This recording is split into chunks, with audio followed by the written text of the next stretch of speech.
Hi, I'm Jody Escareno, and a few quick housekeeping. We are limiting this call to 20 minutes. It will be 15-minute presentation and a 5-minute Q&A. Am I coming through or am I chopping up? It's good. Fine. Sounds good. I'm getting a little feedback, so good.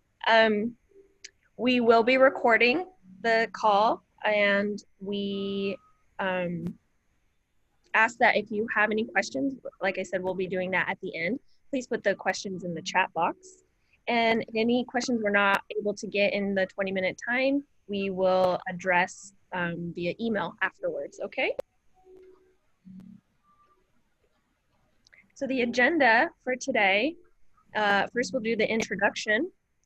We'll tell y'all who's involved in this project. We'll go explain a little bit about the project and the benefits of solar arrays at Highline High School.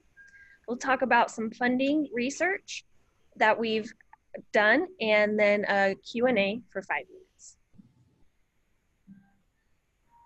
Okay. Hi, Like deja vu. Hi, my name is Niall Cook. I'm the president of the Environmental Club. Hi, I'm Selena Nguyen. I'm the vice president. Hi, my name is Ruth Asefa. I'm the secretary of the Environmental Club. Hi, I'm Kim Nguyen, and I'm the treasurer of Environmental Club. And we are the student leaders of this project. And our roles in this project is to do research about grants and funding, and also deepen our knowledge about solar. And I'll pass it on to Sustainable Burien. Hi, my name is Ellie Tran. I am a co-leader at Sustainable Burien. Pass it on to you, Jody. And I'm Jody Escareno. I am also co-leader of Sustainable Burien. We are a small grassroots group dedicated to creating practical and inclusive opportunities for sustainability in our community. And for this project, we are mentoring and project managers. We will be facilitating until completion of the project. Michaela is another, is a part of our team also. She's from Spark Northwest, and she's also another, oh, she's here. Hi, Michaela. Can you please introduce yourself? Hi, y'all. Thanks for convening tonight. I'm Michaela. I'm a project manager with Spark Northwest. We're a small nonprofit that provides technical assistance to community-based organizations, tribes, and schools and community groups on energy planning and solar projects. We provide assistance on grant research, utility research, grant writing, and I've also worked with affordable housing. And I'm Annie Phillips. I'm a community activist volunteer. I'm co-chair of Burien People for Climate Action. And we very much support this project. We're very excited about it because it could be a great magnet for community support and action, great education for the kids, and save money for the district. Win-win-win. So about the project, we are planning a 100 kilowatt system to take advantage of net metering. So we plan to finish funding in the spring of 2021 and to have it installed at least by November of 2021. We are currently talking with a solar installer from Sphere Solar Energy with the CEO of Edwin Wanji. And on the next slide, Ellie will be explaining about the quote we received. So after a couple of months of conversation with Sphere Solar, this is the rough draft that they sent us over with the address of the school and also some mock-up from solar satellite images of the school rooftop. And for a 90 or almost 100 kilowatt hour system, these are the estimate that we are looking at. And this is a total saving in 30 years of having the system installed. And one thing to note about this number is that this is not accounted for the consistently 5% or so increase in electricity rate in the next 30 years. So you can grab this number and time it about 1.5 to get to the final saving of the solar array system over the course of 30 years, which is its optimal lifetime of solar panels. And this installation from Sphere Solar's Energy, a company that is minority owned in our area, also come with warranties like 25-year solar panel manufacturer's performance warranty, 25 years of inverter manufacturer's warranty, and a 10 years workmanship warranty. And with this quote, they also pointed out to us that there will be advising us to take advantage of the national incentive of close to $70,000, and that will be deducted at the beginning of the initial cost of the project. And on the next slide, I'm gonna shift it back to the student leadership to tell us more about why this project is so important. Yes, so I'll start. So for me personally, before I was introduced into this project, I didn't think it would be possible for me to do something outside of my comfort zone. So I think this project is important to me, and why you should consider the proposal is because I know the effect solar could possibly have on Highline students and ultimately help unite the school. And I'll pass it on to you now. In my opinion, we want solar because then students will have access to a sustainable technology, and it can be a great tool for students to apply what they've learned in science classes to the real world. Also, when this project becomes successful, I think this will inspire so many other students to take meaningful actions and keep improving our community. And I'll pass it on to Kim. So for me, one of my personal reasons is because I love giving back to my community. And with this project, it is a way to give back to my community and my school. Sorry. Yeah, and I'll pass it on to Selena. I think solar is important to our school because we live in a low-income community and we lack these resources. And I think this is a great way to inspire future Highline students to start their own projects like ours. On the next slide, we'll be talking about the benefits of solar.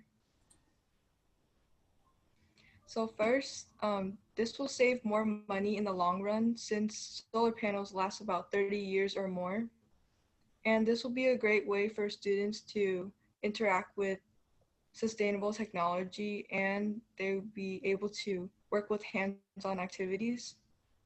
And this will create more awareness for green jobs since there is such a big shortage. I'll pass it on to Nya. Another benefit of having solar at our school is that it will help raise environmental awareness in our community. We will be able to reduce the amount of CO2 emissions produced when the school uses natural gas to heat up the school. And in addition, it will also demonstrate the district's effort in fighting climate change. And in the next slide, we will talk about the public grants that we have found. Okay, so two of the public grants that I looked at were the energy efficiency and solar grants. So since the energy efficiency and solar grants are separate grants, the estimating fund for the energy efficient grant is approximately $800,000 from federal sources. And the deadline is in January of next year. The estimate fund for the solar grant is around 3.7 million, but that is not the certain amount each grantee will receive. And so the deadline would be of November of next year. And the funding for Seattle City Lights, the third grant, public grant, it's not open to public entities yet, so we don't have further information, but the grant will give us more information about it in the next year. So like it's in 2021. Yeah. Pass it on to Nia. Another grant that we have done research on is the Centralia Coal Transition Grants, and the probable amount of this grant will be determined by the funders themselves. And next we have the Port of Seattle Community Improvement Grant. And this grant, we can request up to $20,000 of funding, and the deadline is December 4th, 2020, but this is only the end of the first funding cycle. And I'll pass it back to Ruth. Yeah, so as for the conservative estimate for the grant total would be around 50,000, assuming that we get 10,000 from each public grant. And so for the next slide, Ellie will further talk about private loans. So the project teams also looked at some other options in order to fund this project completely 100%. We had a few conversations with Kitsapeng, specifically talking about their Community Reinvestment Act. And this project received a couple of interests, specifically from Mr. Richard Martinez to work on the special project. Kitsapeng is a boutique local bank. They've been focusing on a lot of solar projects, maybe not locally, but they're trying to bring it locally. So we would love to have further conversation with them to investigate whether we could collaborate with them on funding this project. And the project team also had a couple of conversations with the PSC Solar Grant, specifically with the grant manager talking about potentially funding this project as well. And lastly, they're also interested in investigating further some impact bonds from Edward Jones, Morgan Stanley, and other mutual funds company locally in our area. And next, I'll pass it back to Ruth to talk about other funding platforms. Okay, so other funding programs that we were looking at, we want to be able to put up a website for crowdsourcing and in-kind donations where people can access the funding for our projects, such as GoFundMe or local businesses and newspapers like the V-Town blog. So yeah, we just need all the support we can get. And I'm going to be passing it to Selena, Kim, and Ya to wrap up our presentation. So we asked that Highline be solar ready from the district so we can receive funding and loans and grants. And the second ask is funding support. And for example, we need Highline to be, or we need the annual electricity consumed so we can complete the grant application. Now I'll pass it on to Nya. And we would like the King County Council member to join our team by referring us to any public funding sources and sharing this project widely in the community. And I'll pass it on to Kim. And for the public to join our team, we hope to get any sort of donation. We would love any donations, and for them to share on social media widely.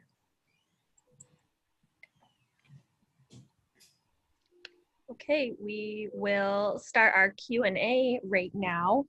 Reminder, it is going to be a quick 5 minutes, and any additional questions we'll have to address in email. I do have a question for the team. How long does it take to install the solar panels? It only takes 1 month to install the solar. Oh, thank you.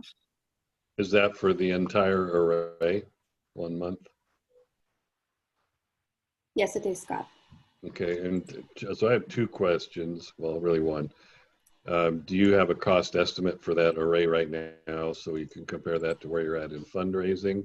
And just the second piece is that slide number 6 was the roof of the Performing Arts Center, not Highline High School, where you've got that model set up. So I would take this question. Sphere Solar sent me the estimate for the system. This is a very rough estimate yesterday. And the team over there already confirmed with me that they are happy to sit down to answer any further questions from the school district from this point onward. And when the project team met with PSC Renewable Team and also Sphere Solar CEO Edwin Wanji, we did have similar question to them about, where are we going to put the arrays and how are we going to be able to determine how big of a system that the school would need. This is a very good example. The answer that Edwin Wanji from Sear Solar gave this project team was that it really depends on which production meters that, or which meter, we want to be powered by solar to be hooked up to the system. So it could be the Performing Arts Center that meters are going to be hooked up to the solar system instead of the actual school, the main campus.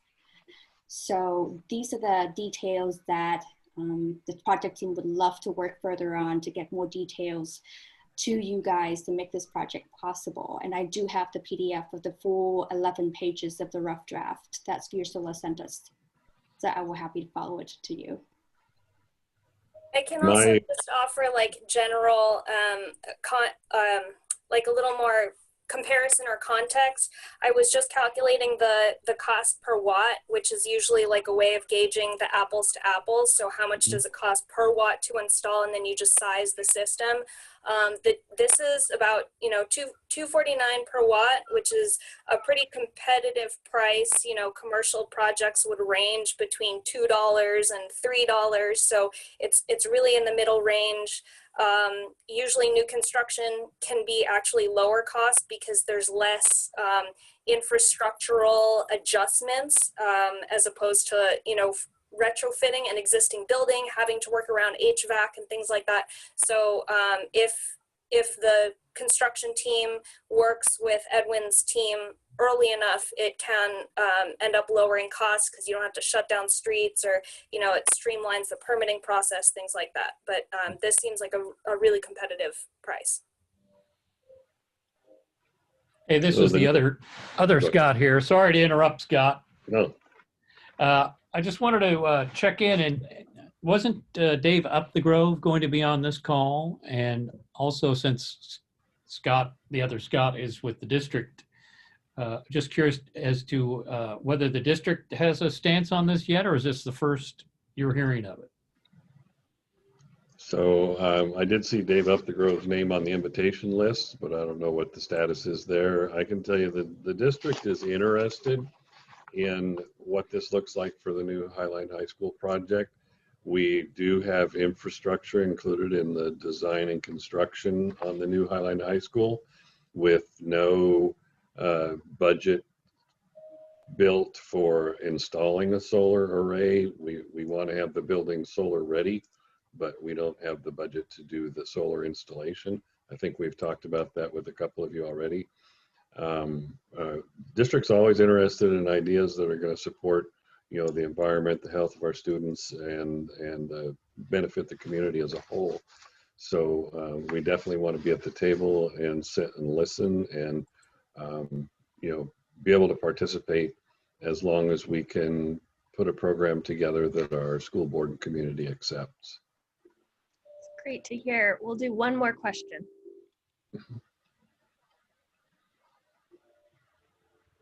Or none. I was just, I was going to add that we work with Hargis Engineering on the new school design, and they're up on this. They've done solar installations and designs, and I'd sure like to show them the work that you've done, any technical work that you've done. It would be really good to compare notes, and then I can come back with them and find out what their idea was for the new school. But like Scott said, we'd not thought about the PAC. It had all been referenced the new high school.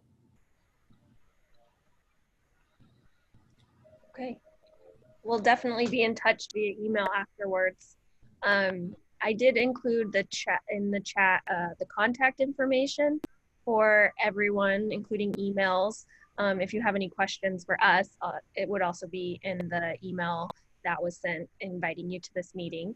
As I said, it was recorded, so we will be sending that out should you want to share it with anyone. If you have any questions, concerns, comments afterwards, please reach out. We would love to answer them for you. And I'd like to, on behalf of myself and this whole team, thank you so much for coming and joining us this evening. Well, and I would do the same for the school district. I really appreciate the effort and energy that's going into this, especially from the young faces here on my screen right now. That gives me promise for the future. So I really appreciate what you're doing. Yeah, we have a Thank you so great much. group of students. We're really excited. They're showing such great leadership. Absolutely. I'd just like to add, well done, well done. Thank you. Kudos, you guys. Wonderful job. Cannot be any prouder and more grateful for this opportunity to work with you all. And I think we are right on time. Yeah, Jody? Yeah, sounds good. Well, thank you all. We'll be in touch. Thank you. We will be in touch. Thank Have a you. good night. Thank you.